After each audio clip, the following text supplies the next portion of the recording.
미국의 5월 비농업 일자리 수가 시장 예상을 크게 웃돌았습니다.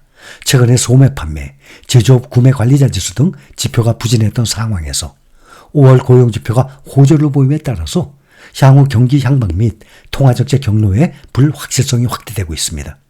미국의 경기 둔화 우려는 덜어냈는데 연준의 금리 인하 속도는 앞으로 더뎌질 전망입니다. 글로벌 투자은행들은 5월 고용지표가 강하게 나오면서 7월 미국 연준의 금리 인하 가능성이 희박하고 향후 수개월간 연준이 금리를 동결할 수 있다고 전망하고 있습니다.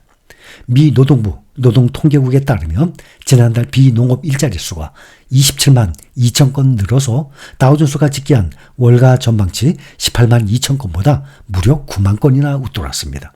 이번 5월 비농업 일자리는 12개월 평균치 23만 2천 건보다 높은 기록입니다. 지난 4월 고용보고서에서 16만 5천 건으로 줄었던 일자리 수가 늘면서 채권금리가 치솟는 등 시장에 민감하게 반응하고 있습니다. 5월 고용보고서에서 지난달 시간당 평균 임금은 전년 대비 4.1%로 전망치인 3.9%는 물론 4월에 4%를 앞질렀습니다. 월간 대비 시간당 평균 임금 역시 0.4%로 전월에 0.3%보다 증가폭을 키웠습니다. 다만 지난달 실업률이 4%로 2022년 1월 이후 처음으로 4%를 돌파했습니다. 그동안은 계속 3.7%, 3.8%였습니다. 최근 추세를 반영해서 일자리 증가의 절반 이상은 정부와 의료 서비스에 집중됐습니다. 의료 서비스 일자리가 6만 8천 개 늘어났습니다. 그 다음 정부 일자리가 4만 3천 개 늘었고 레저와 숙박 서비스업에 4만 2천 개의 일자리가 생겼습니다. 백화점과 일부 유통업 일자리만 감소했을 뿐에 전문 과학기술 서비스 일자리 3만 2천 개, 사회부문 1만 5천 개, 소매업 일자리 1만 3천 개 등 나머지 부문도 증가폭이 커졌습니다. 미국 연준은 다음 주 11일부터 이틀간 연방공개시장위원회 FOMC를 열고 기준금리를 결정합니다. 월가는 이번 회의에서 기준금리 동결할 가능성 99% 확정적으로 생각하고 있습니다. 7월의 금리 동결 가능성도 전일 78%에서 지금 91%로 올랐습니다.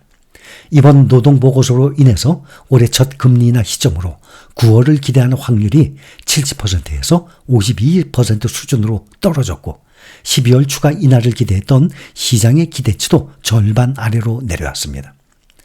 전날 유럽중앙은행이 금리를 인하하면서 연준도 곧 금리를 인하할 것이라는 기대감이 커졌는데 여전히 탄탄한 고용지표로 연준의 통화정책 완화 명분이 약해졌습니다. 글로벌 투자은행들도 속속 전망을 수정을 하고 있습니다. 연준의 금리 인하 시기를 7월로 전망했던 JP모건, CT는 비농업 고용지표 발표 후 예상 시기를 각각 9월과 11월로 수정했습니다. 히트그룹의 수석 미국경제 이코노미스트는 보고서에서 5월 고용지표에 대해서 놀라울 정도로 강한 고용 증가라고 평가를 하면서 연준이 금리를 동결하며 좀 더 둔화한 경제활동과 인플레이션 지표를 기다릴 것으로 내다봤습니다. 히트그룹은 이와 함께 연준의 연내 금리 인하 회수를 기존 4회에서 3회로 하향 조정했습니다.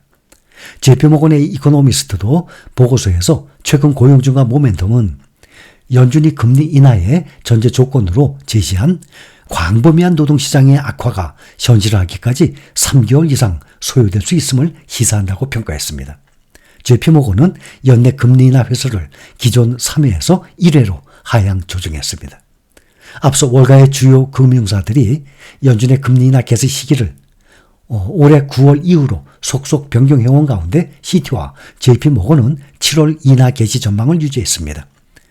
주요 월가 금융회사 가운데 최소 6개사가 9월 금리 인하 개시를, 최소 4개 회사가 12월 금리 인하 개시를 예상한다고 블룸버그가 전했습니다. 인공지능 기술이 빠르게 발전하면서 AI가 인간의 작업을 대체할 수 있다는 우려가 커지고 있습니다. 하지만 전문가들은 AI가 인간의 직업을 완전히 대체하는 것은 불가능하다고 합니다. 최근 IT 업계에서는 AI 기술을 적극적으로 홍보하면서 사용자들을 유혹하고 있습니다. 구글은 자사 이메일 및 문서 작성 프로그램에 AI 기능인 제미나이를 탑재하고 마이크로소프트는 코파일럿 기능을 선보였습니다. 하지만 IT 컨퍼런스 등에서 기술 전문가들은 AI가 인간을 대체하는 것이 아니라 반복적이고 단순한 업무를 처리하여 인간의 능력을 향상시킬 것이라고 주장합니다.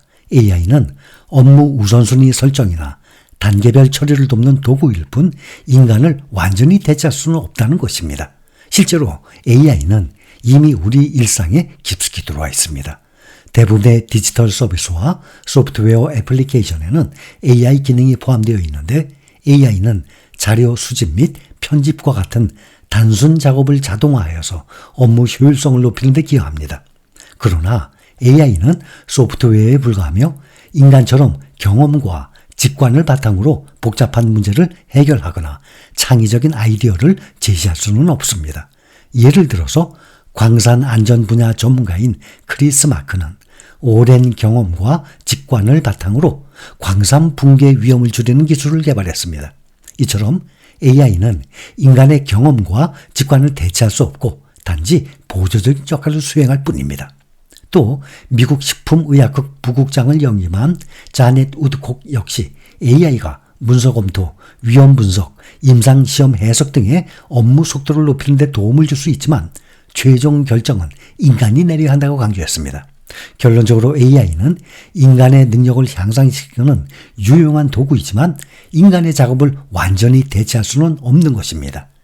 AI는 인간의 경험, 직관, 창의성을 따라갈 수 없으며 복잡한 문제 해결이나 의사 결정에는 인간의 역할이 필수적인 것입니다. 따라서 AI의 발전에 대해서 불안해하기보다는 AI를 활용하여 업무 효율성을 높이고 더 가치 있는 일에 집중하는 것이 더 중요합니다. 지난 2011년 당시 세계 최초로 휴대전화에 인공지능 비서 시리를 탑재하면서 시장을 선도를 했었던 애플이 다시 업계를 선도하기 위해서 비장의 카드를 준비하고 있습니다. 전문가들은 애플이 그동안 AI 시장에서 경쟁자들에게 뒤처진 이유에 대해서 완벽, 비밀주의를 추구하다가 시장 추세를 따라가지 못했고 AI 개발 면에서도 체계적이지 못했다고 지적하고 있습니다.